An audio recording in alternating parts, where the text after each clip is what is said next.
Brother Eladio, we'd like to have one question of your choice. Okay.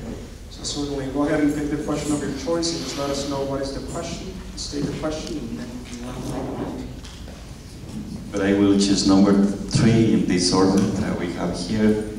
And the question is, what is the specificity of the presbyteral ministry in relation to the bishop and deacons and lay ministry?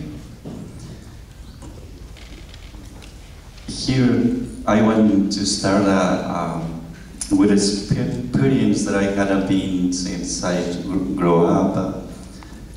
Seems all things in order, you know, the bottom, the middle, and the higher level. And I started thinking that the one who is in the top is the best. And when I come to the church and I'm talking about the structure of the church, also see that there is a hierarchical level, and the one who is in the top is the best. Or the one who had more power, or the one who had the authority to say things, and the others just has to follow the orders. So that here, in the ministry of the priests in relation to the bishop, the deacons, and the lay people, seems to follow this order. However, the specificity of the ministry or the priest, for me, when I was in the school and my teacher trying to explain us and I trying to understand what is this, he did put it in the 3 different categories, not that they are separated but related to each other. And they said that the bishop had, in the fullness of ministry, the primary responsibility is governance. And the priest, or the priesthood, was sanctifying, and the deacon was service. So however, the 3, orders are united and rooted in the image and the person of Christ to serve each other. So the sanctifying, as Father Jordan said, is a blessing, is a gift that we as a priest receive to serve other people or to serve everybody. In relation with the bishop is that we share with him this ministry to make present the love of Christ, or the person of Christ in the world. So that he did, as a priest, always take this mission of sanctifying people, not in our name, but in the name of Christ, under the governance, under the guidance of the bishop, who represents the local church in communion with the universal church.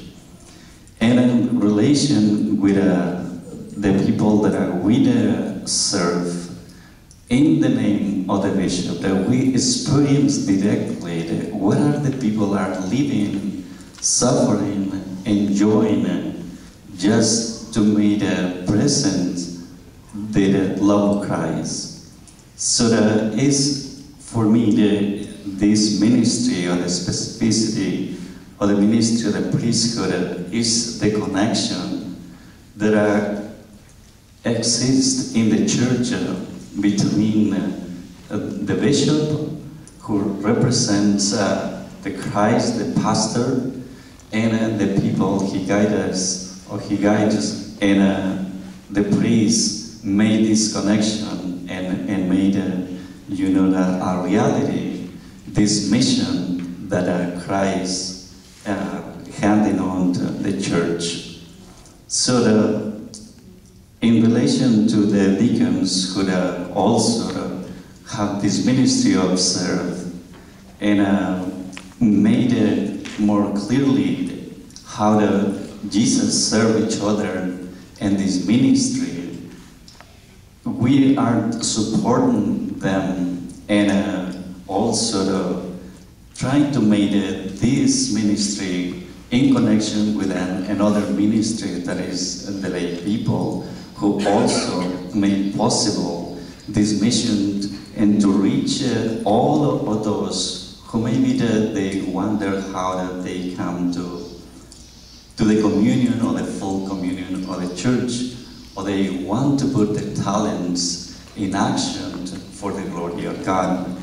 So that this is for me the difference or the ministry or the priests that became, the reality or the old church in communion with the bishop, that we are not making a role of the bishop, we are not have the responsibility of the laity, but it's the bridge in between the lay deacons and the bishop, who the church in its hierarchical level, not in what is most important, but how that this became a total communion and a total body of Christ that functions well to glorify God and to make a reality the mission that the church received from Christ.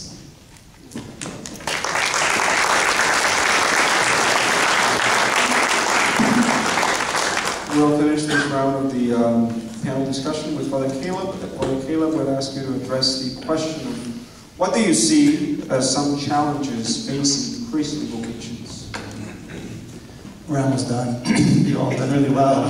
So we're almost finished here. As has been mentioned, as Matt has been mentioned, the church is alive and vibrant, but at the same time the church faces huge challenges. Father John Worcester just brought up this full-page article that was released in the USA Today on Friday, June 1st, which is a full-page article that says, "It's time to quit the Catholic Church. Open letter to liberal and nominal Catholics. It's your moment of truth." And in the end it says, as Thomas Paine observed, "My own mind is my own church. We invite you to free yourself from incense fog ritual, from ideas uttered long ago by ignorant men, from blind obedience to an illusionary religious authority. As members of the flock of an avowed anti-democratic old boys club, isn't it time you vote with your feet? Life begins at excommunication. Please exit in Mass." Amen. So the challenges that face the church today? Oh, there you go. There you go. I think one of the challenges that we are in a culture that is more militantly expelling religion to the private or nowhere. I mean, to get rid of it completely. I think one of the reasons this is so successful is really what Pope Benedict pointed out before he was elected as Pope in his homily, when he spoke about the dictatorship of relativism, which some of us kind of looked at and went, "Oh, whatever, what does he know?" Well, here it is. Relativism is that there is no truth. And it's right here. As Thomas Paine observed, "My own mind is my own church." There it is. There's a dictatorship of relativism, and it's seeping into our lives, into the church, and it's around us everywhere. And I think it's a real challenge for vocations, for the church. Why? I think I have a couple of thoughts on this. One, why is this happening? Why are we in an increasingly relativistic culture? Because the gospel is hard. I mean, the message of Jesus is very, very difficult. It's a challenging life. It's a challenging message. Yes, it's beautiful. Yes, it's life-giving, but it's filled with great difficulty. Jesus said, "They will hate you, but remember, they hated me first." I'm not here to preach doom and gloom, but I'm just presenting some of the challenges that are out there. And it's challenging to live a Christ-like life. To be a Christ follower is not easy. Look what happened to Jesus. Look what happened to his most intimate disciples. And Jesus is saying that that's one of the consequences in choosing that there is going to be a truth and to follow that. And in a culture saying there is no truth, truth is whatever you want it to be, to come forth and say, no, there is a truth, and we're going to have trouble. And so we are now in the midst of this culture. Well, the hallmark of Christian life comes from what we heard on Sunday at Mass, Matthew 28. Go out to all nations and make them my disciples. That's very beautiful. It's inclusive, that the kingdom of God is meant to include all. But then it goes on to say, teach them to observe all that I commanded them. That's the hard part, isn't it?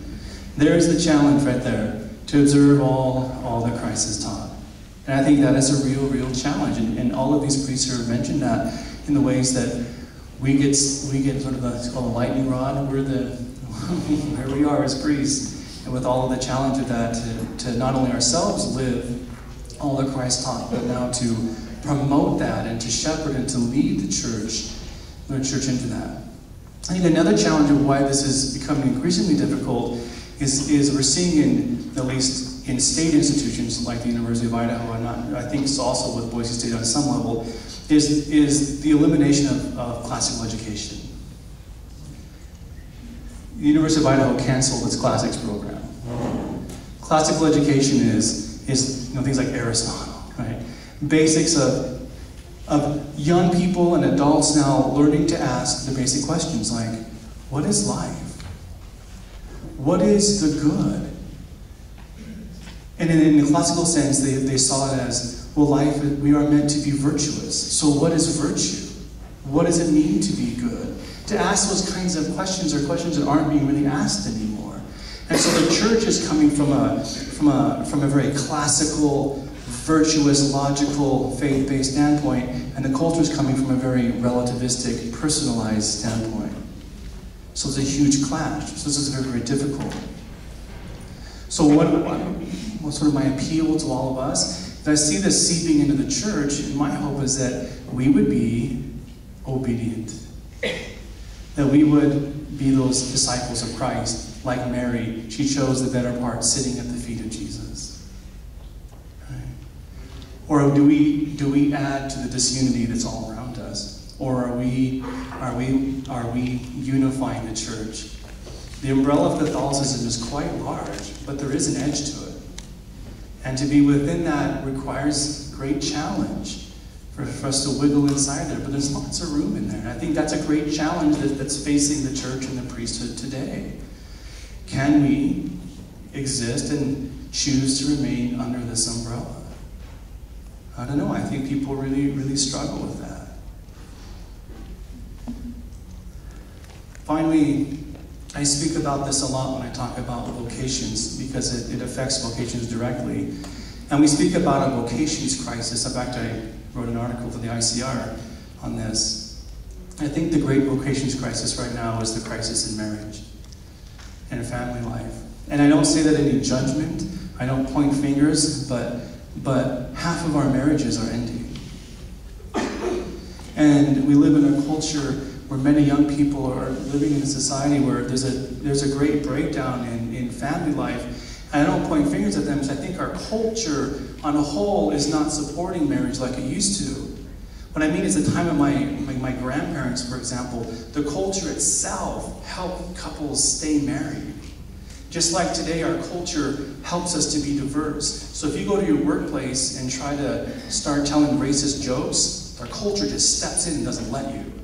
Or if you want to try to be, our culture wants us to be green, so if you just start throwing trash out your window, the culture is going to step in, and there's this invisible force behind us that moves us to not do that. Well, we used to have this cultural force that when couples became disillusioned and started to walk away from each other, the culture stepped in for better or for worse and helped them to stay together. I'm not saying their marriages were better, but there was cultural support that was there that doesn't exist now. And so I think the challenge for us as a church is can we recreate or create a better support system for families and for married couples. So I think when families and married couples are much better supported, then the church is going to flourish more.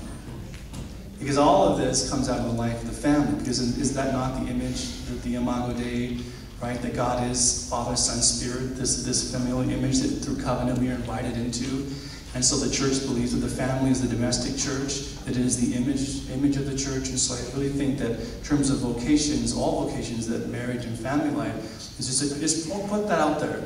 I think there's a huge crisis around it, and I don't think we're doing a whole lot to address it. So those are a couple of thoughts that I have of just some challenges that face the church. Relativism, a lack of obedience. Oh, and also one last thing is I see this in the university all the time, is we really play into the victim status. As a group or a person will begin thinking an idea, we like to take the victim status, that everybody's against me, and the victim then revolts, and then becomes a revolution, and then the victims become the oppressors. We see this cycle through history a lot, and I think that's what is behind a lot of this article, is that we feel victimized and then we revolt, and we need love. We need love and mercy and reconciliation, but yet there is truth. And so I think we face huge challenges, and I don't have the answer to that, but I think we're entering into a time that's going to be challenging, and may we be instruments of unity and love and mercy and the truth and grace and redemption, and that's certainly my hope, that we would be a great light to the world, that we would stand together as brothers and sisters in supporting one another. Amen. Amen.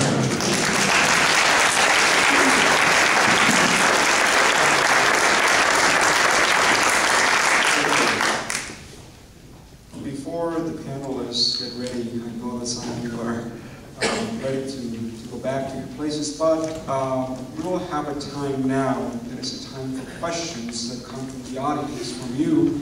You can address either of the panelists, all of the panelists that are here, but you can name one panelist particularly if you want to address a question to that particular panelist.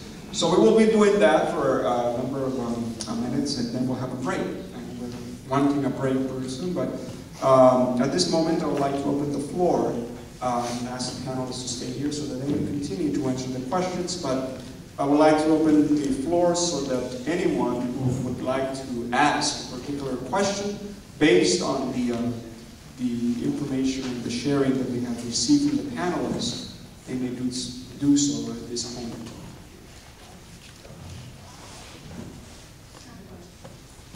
Okay, we have a couple of them.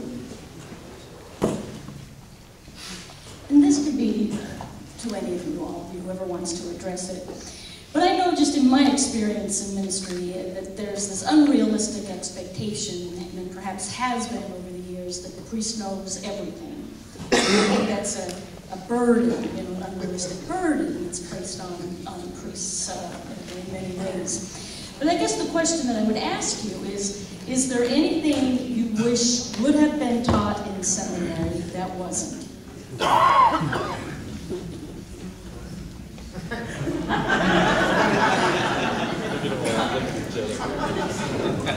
Is that everyone who would... I mean, the question was there anything in the seminary that you wish it hadn't been taught in seminary?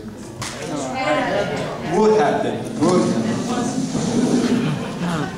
Something in the seminary that you wish they would have said to you before you came to this place that would have been taught in seminary. Well, yes. I think I received a very good education. I think my experience in the seminary was a great experience. I received a very good education. I'm very thankful to those in charge of my formation and education in the seminary. And there's a lot that when I left the seminary I still had to learn.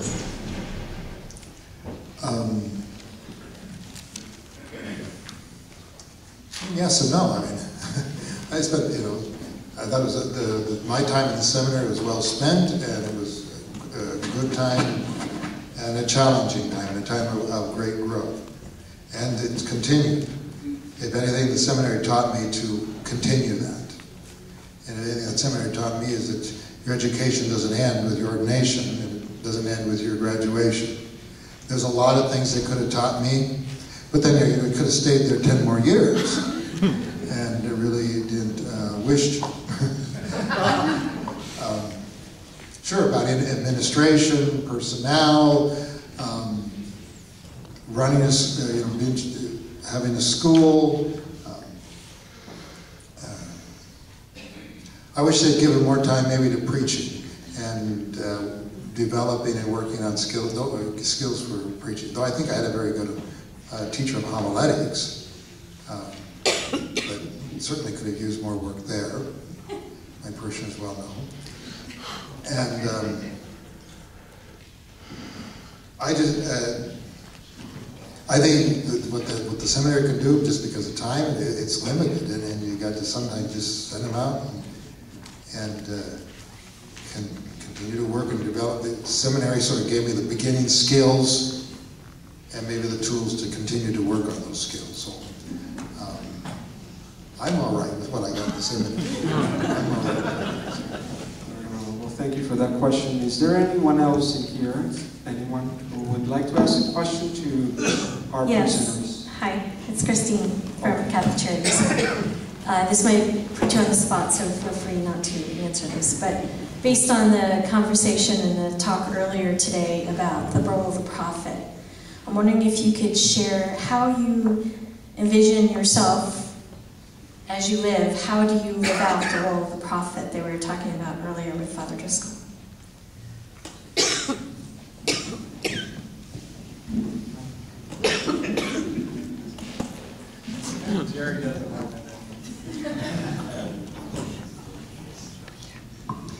Maybe since I've got the mic, I think that the church, for me personally, gives me plenty of roles that I need to play. And I don't, Christine, I don't know where you went. Oh, there you are. Okay. The church asks of her priests and her religious, their deacons, their laity. The church asks us to fulfill many roles, and prophet would be among the things that we're asked to do. I'm just seeing, I don't think I'm ready for the hot coals to be pressed to my lips and for me to go off and preach from a mountaintop, and my golden chariot isn't waiting to take me to heaven.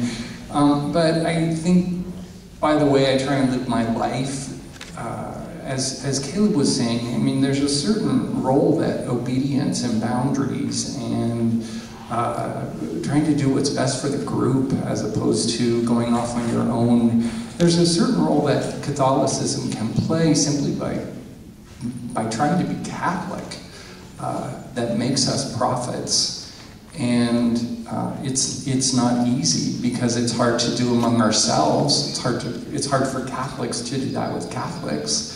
But then to go out into a world which at times doesn't really accept or care for what you do, the fact that you stepped out, what do they say? You get dressed, you show up, and you open your mouth, and that makes you a prophet.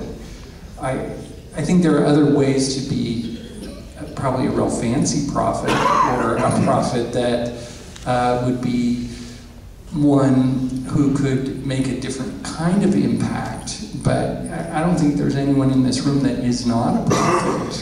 I mean, we showed up to something like this and are devoting an entire week to trying to make ourselves, as well as the church, a better place so that others might want to join us in the prophetic message that Jesus has given us. So among the many roles, we are prophets, I think at times just by virtue of the fact that we are Catholic. So. Okay, we have another question right here, so I'll just bring the microphone. I've always thought as our role as prophets meant our role as teacher, and I think it must be very difficult for priests to feel like they need to teach us about what the church is teaching, and yet they feel like they might offend someone who isn't with the church on that, and that they'll leave before we have a chance to bring them to the truth. And that must be very difficult to feel like, you know, I remember my pastor said somebody wanted him to talk about gay marriages at church, and yet you can bring up a topic like that and alienate people who are just going to leave and go off to Calvary Chapel and be entertained by the preacher there. And maybe, I'm not sure why, Father, you think you needed more preaching ability, but that's so much emphasized in the Protestant churches.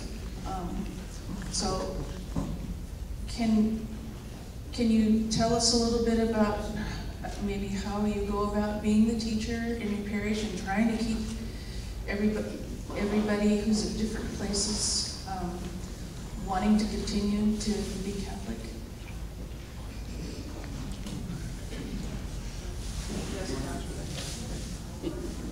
I'll give it up. Because we don't want to excommunicate. Who said that? We don't want to excommunicate. You know, the real challenge is we're not going to be able to appeal to everybody. The nature of truth is that it's necessarily exclusive, because that which is untrue cannot be true. And so, not that we try to be exclusive, Jesus was a powerful, welcoming gathering, of course, but at the same time, Jesus was extraordinarily offensive to many people in his time, particularly the Pharisees. Did Jesus intentionally try to offend? No. And so Jesus was trying in love, his ministry was in love, but I see myself as a priest in a prophetic role to teach. My obligation that I made a promise to as a follower of Christ and a priest is to present the gospel. And so I try to present it in love. And I think that's the key, to stand in the truth with love. And that was our Holy Father's last encyclical, the truth, charity, and truth, right? That we would bring the message in charity. And then the people are going to have to deal with that. Right? That we do it in love, but at the same time to not speak of truth. I mean, because they're not afraid to offend. I mean, they're not. The anti-baptism day, do you think they were worried about us being offended? Now, I'm not saying we need to act in kind. That's exactly what we need to not do. But Jesus, at the same time, doesn't want us to just roll over and play dead and acquiesce, but rather that we would stand up for the truth in a non-violent way, but in a way that addresses the situation. I mean, he does it all the time. Jesus does it in the scriptures. Who is your neighbor? Oh yeah? Well, here you go. And he brings the unloved, hated Samaritan right in front of their face as the example of kindness and love and neighboring. In one sense, that's a very offensive thing to do. So, but it's non-violent, but he's provoking a lot of energy and thought. He's trying to move these people into a different space, mentally, spiritually. And I think as a prophet and as a priest, that's what we do. Is we present the Gospels not as something neutral and flat, but as something vibrant and alive, and people are going to have to wrestle with it, and some people may reject it, just as they rejected the message of Christ. But that's not why we present it. We present it in love to gather and to nurture and to bring into the fold. And that we would, as Deacon Cummings said, leave the 99 to run after the one, and hopefully to bring them back, and the angels will rejoice. But that isn't always the case. So do we preach about gay marriage every Sunday? Well, that might be an extreme, right? But to never address it at all, maybe that's another extreme. Can we teach in love like Jesus? Like Christ, can we stand in the truth with great shepherding care and love, like the apostles did, and do it in love? And some people aren't going to like it. But is that our influence? So we don't say it because of that? I mean, that's the challenge, right? I think each of us as priests have had to wrestle with that in our own way and come to grips with how each of us, what we preach on, what we don't preach on. And so I don't say that in any judgment, but it's a real challenge and it's hard, especially in the face of this kind of criticism. Father McDonald, would you like to add something to that or say something else? No? Father, it's on. I think we're together on a journey here, and I was thinking, where do we profess the faith? It's usually in the liturgical assembly. At times of baptism, we renew the baptismal vows. Each Sunday we get up and profess the faith. And so we do that as community. And I'm always glad for that. Because and ask any Catholic here, just ask a person to stand up and recite the creed. I'd be a little bit scared to do that because I don't think I'd make it all the way through. But I could, if we did it all together, we would do it. And so I think, we need to support one another, and we are on this journey. And that at times, part of the faith, and part of my own faith, my understanding is quite weak. But at those times, you're going to carry me through. When my faith is weak, then your faith will carry me through. And I think the church is very wise in that we profess the faith in the assembly. We profess the faith formally in the liturgical assembly. And we do that together. And so maybe some days your faith is weak and mine is strong, and I'll carry you through. My faith is weak and yours is strong. We're going to carry one another through this. And we are on the journey. And I think we have to show people or allow people, permit people to continue to explore, and there are things in my faith life that when I was younger I struggled with greatly, and now not so much a big deal. There's other things that I thought when I was a young priest that this would never be an issue, and now it is. And we carry one another through. The generations carry one another through. Thankful for the elderly among us, the senior members of the community and the parish who carry us through because of their wisdom and experience. The young people who can, this is what we can be very enthusiastic and even fanatic about something, and they carry us through. And we sort of mellow. So I think we're in it together, and we're on this journey. And as long as I think if you're willing to stand up and say, I believe, and I'm willing to believe in this community, then we'll work on it. And we'll continue, we'll work on it to help one another understand and explore the depths of this faith that we all share. Thank you so much, Father. I know we have one question over there, so we want to address that question. There'll be a microphone down, I'm sure. No, I don't need it. My name's John Carpenter. I'm the diaconate at the Formation Program. I would like for one of you to paint me the picture of an ideal deacon in your parish. And hopefully it's not... And hopefully it's not to give my first homily on gay marriage.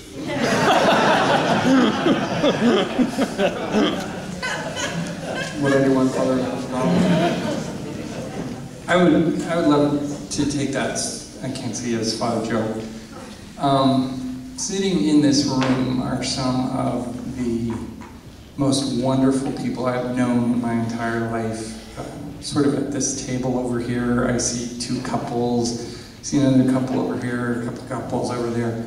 The diaconate community has done nothing but enrich my priesthood, and there used to be a time in this diocese when people would judge the deacons on how well they can preach. I mean, I remember being ordained and saying, oh my God, here they come, we have to listen to them preach.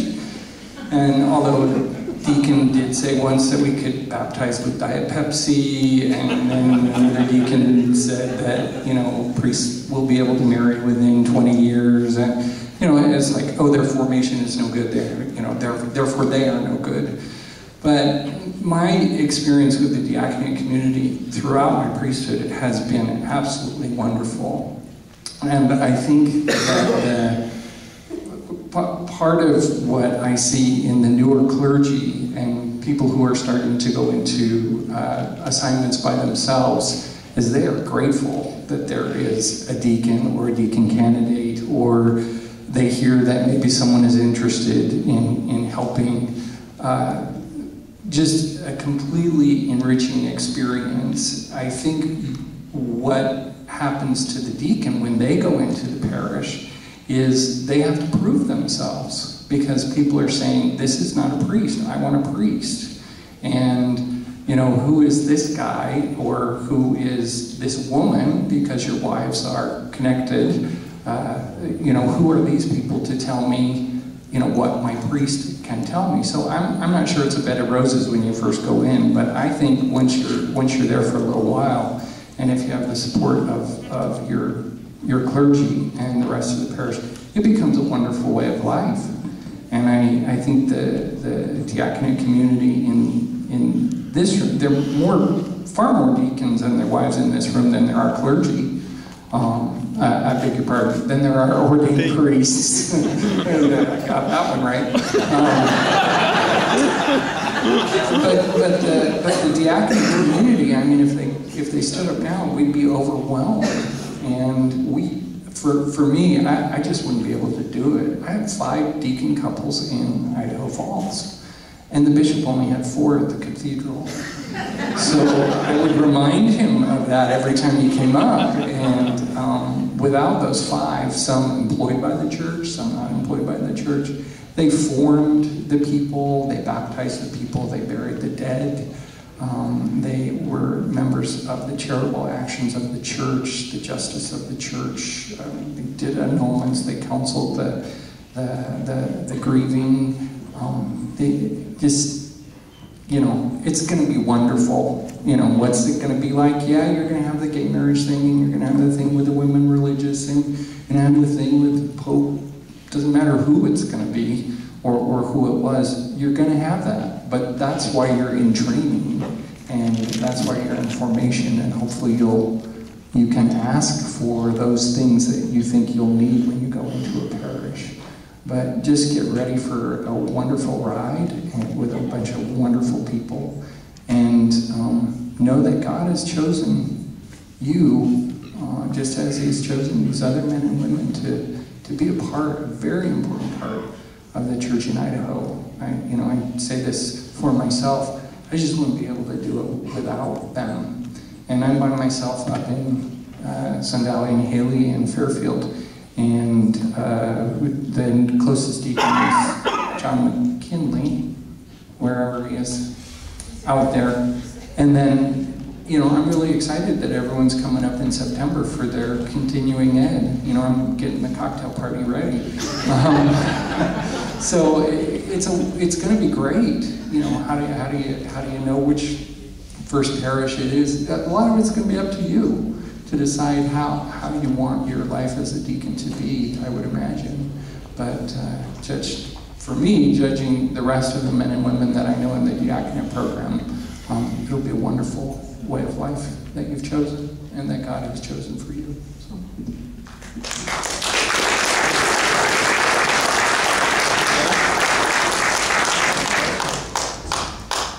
I think we're coming closer to an end.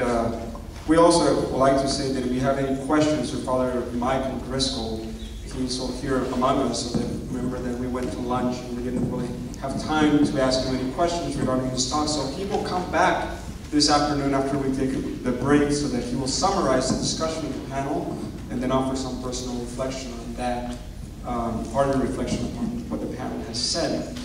But before we go on to break, and I shouldn't say that because now we'll want to go into break, any more questions that come from you for the panelists that we have here today? Marcy? No. You'll like this one. You'll like this one. No. It's actually not even a question. But it occurs to me as you're sharing, and I really just appreciate your personal sharing. It's just been really enlightening and wonderful for me. But in your role as prophet and teacher, I know that it's difficult. You're put in positions where you do have to teach and be that prophetic voice on issues that aren't accepted by people, even by our own Catholics. So whether that is gay marriage, or whether that is, as Father Jerry mentioned, immigration, and the need to treat all people with respect and dignity, and the immigrants. I mean, people don't want to hear that, a lot of people, even our own Catholics.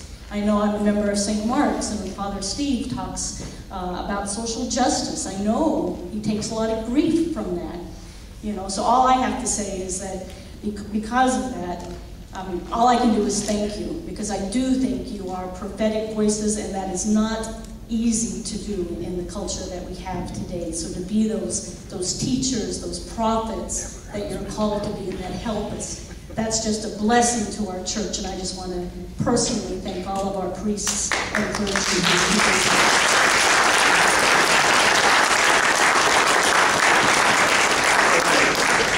I promise you that this will be the last question that is in the back of the church. Well, that's my promise, and I hope to keep it. But yeah, because we need a break. I know you've been sitting down for a long time, but this will be the last question to be addressed to the priest, and then we can go on break.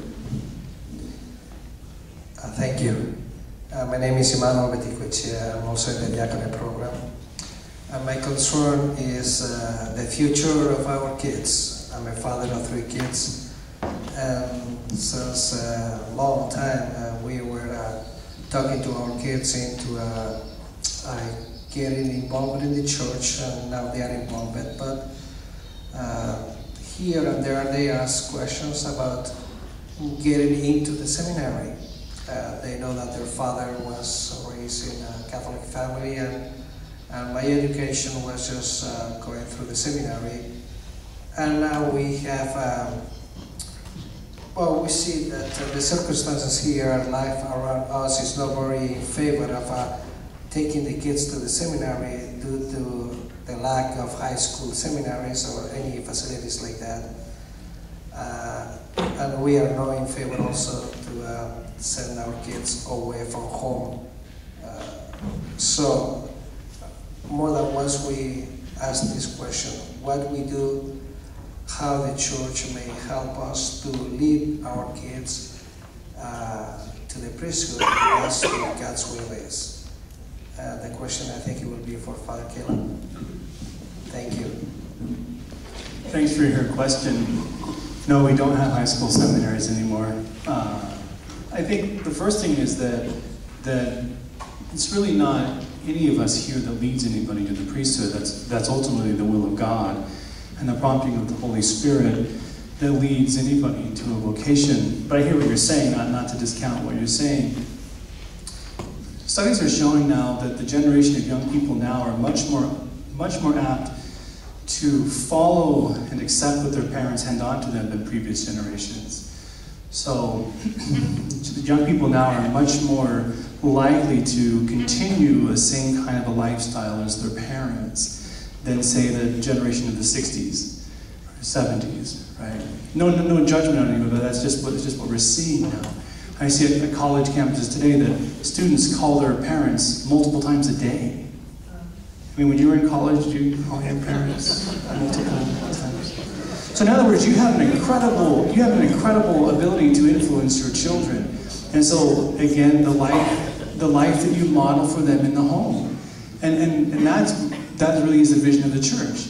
That the home would be a domestic church, that your home would be a sanctuary where the voice of God is not an alien or a strange voice, but it's a familiar voice. So that when God begins to call one of your children to something great, that voice is a familiar voice. And I'm giving a kind of a vague answer, but every family is different and God calls everybody uniquely. But if church is and God is a positive thing in your family, a positive thing in your home, then your children are gonna drink that in their own way. That's not to say that all of them are gonna end up going to seminaries and convents or whatever. But I think that you have parents need to know that they have an incredible influence in the lives of the children. But if church is only Sunday for an hour, then it's going to play that percentage of a role in their life. For the most part, not speaking broad terms here. Everybody's unique and we all know of incredible stories and things. Just be a good dad and be a loving father and husband. Pray with your kids. I love in the baptismal rite for infants when the sign of the cross is traced on the forehead of the child.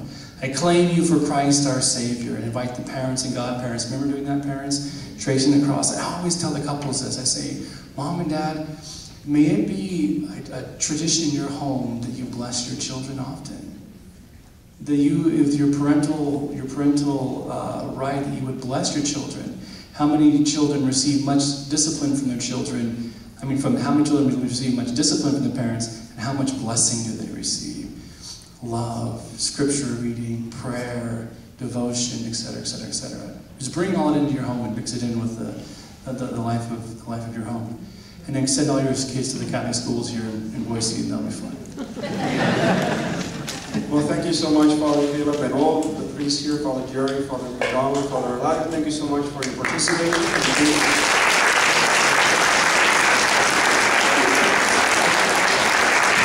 Okay, so, finally we are able to